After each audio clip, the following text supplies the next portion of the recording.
அனைவருக்கும் வணக்கம். சற்று முன் வெளியான முக்கிய அறிவிப்படி குடும்ப அட்டைதாரர்கள் அனைவரும் பயன்பெறும் வகையில் அவர்களுக்கு உதவித்தொகை வழங்குவது குறித்தும் மேலும் புதிய சலுகைகள் குறித்து தற்போது முக்கியமான மகிழ்ச்சி தரும் செய்திகள் வெளியாகியுள்ளன. இதை பத்தி விரிவாக நம்ம வீடியோல பார்க்க போறோம்.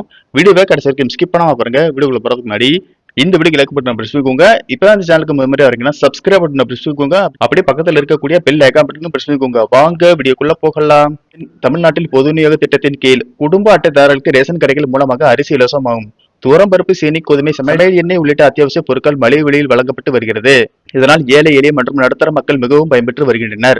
மேலும் தாய்மானவர் திட்டத்தின் கீழ் வயதான முதியோர்கள், மாற்றுத்திறனாளிகளின் வீடுகளுக்கு சென்று ரேஷன் பொருட்கள் வழங்கப்பட்டு வருகின்றன.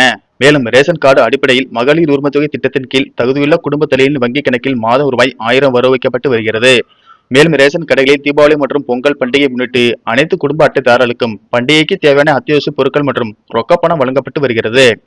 இந்த நிலையில் தாவேக அரசு தங்களுடைய தேர்தல் பிரச்சாரத்தின் போது பல்வேறு வாக்குறுதிகளை அறிவித்திருந்தது. தற்போது மகளிர் உரிமைத்தொகை பெற்று வரும் 60 வயதிற்கும் மேற்பட்ட மூத்த குடிமக்கள் புதிய மறுசீரமைப்பு நடவடிக்கையின் கீழ் முதியோர் உதவித்தொகை என்ற திட்டத்திற்கு மாற்றப்படுவார்கள். இதனால் இதுவரையில் ரூபாய் 1000 பெற்று வந்த அவர்களுக்கு மாதம் ரூபாய் 3000 வழங்கப்படும். அதற்கான கணக்கெடுக்கும் பணிகள் தற்போது நடைபெற்று வருகின்றன.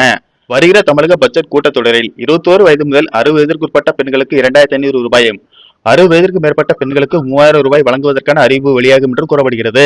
அடுத்த அறிவிப்பாக தமிழக அரசின் ரேஷன் கடைகளில் புதிய மாற்றங்கள் கொண்டு வர உள்ளது.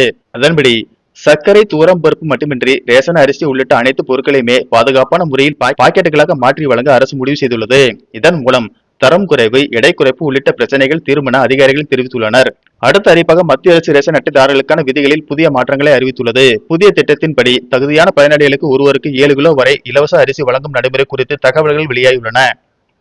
மேலும் ரேஷன் தொடர்பான சரிபார்ப்பு மற்றும் ஆவண புதுப்பிப்பு உள்ளிட்ட பணிகளை ஜூலை 13ஆம் தேதிக்குள் நிறைவு செய்ய வேண்டும் என அறிவுறுத்தப்பட்டுள்ளது. புதிய விதிகளால் பயனாளிகள் தங்களது விவரங்களை உரிய காலக்கெடுவுக்குள் புதுப்பிக்க வேண்டியது அவசியமாகி உள்ளது.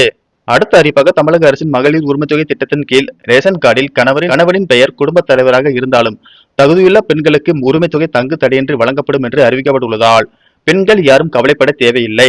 இருப்பினும் நீங்கள் குடும்பத் தலைவர் கார்டில் உள்ள புகைப்படத்தின் பெயரையும் பெண்ணின் பெயருக்கு மாற்ற விரும்பினால் அதற்காக எங்கும் அலைய வேண்டிய அவசியம் இல்லை.